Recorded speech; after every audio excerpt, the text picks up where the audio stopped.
Ашигт малтмал болон бусад холбогдох хуулийн хэлэлцүүлэг 21 аймагт эхэллээ. Нийслэлд цагаан сарын баяр угтсан бүх нийтийн их цэвэрлэгээ эхэллээ. Өнөөдөр Олимпийн гүйлтийн цаны спринт төрөлд ариун тунгалаг ач бадрах нар гараатай.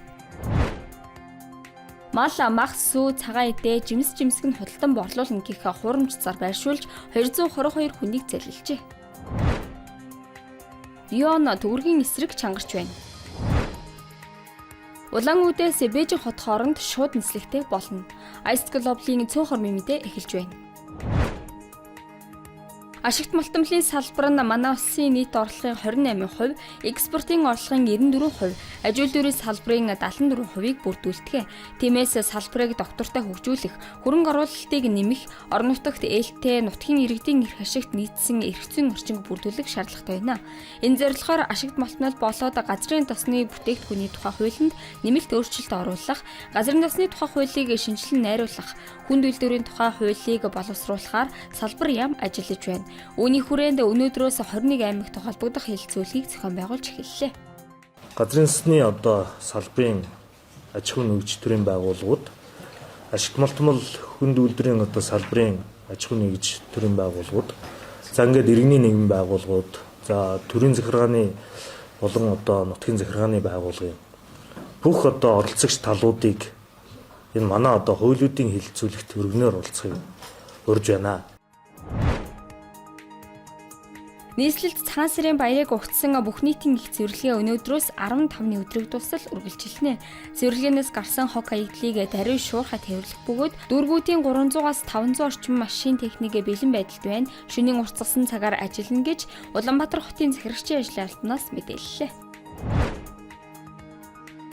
Мелангортын 2026 өвлийн Олимпийн наадмын гүйлтийн цанын спринт төрөлд өнөөдөр манай хоёр тамирчин урьдчилсан шатанд гарнаас гарна.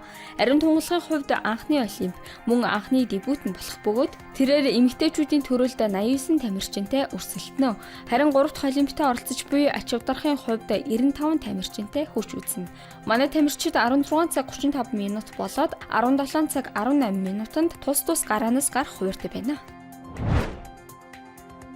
Мал мах сүү цагаан идэ жимсг нь худалдан борлуулна гэх хурамч цараа захин орчинд байршуулан 222 иргэнийг залилж 2.7 тэрбум төгрөгийн хохирол учруулсан явдал гарлаа.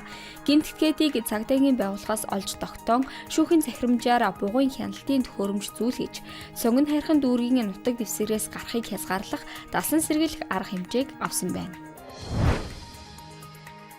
Лион төгрөгийн эсрэг чангарч байна.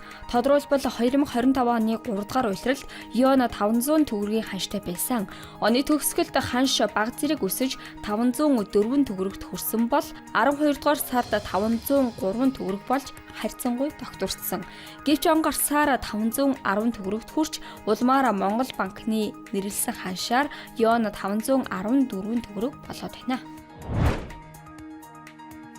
Бюродын засгийн газар Улаан-Үдээс Бээжин хотын хооронд шууд нислэгтэй болно. Саяхан тус улсад 15 сая дагагчтай хятадын влогчид зочилжээ.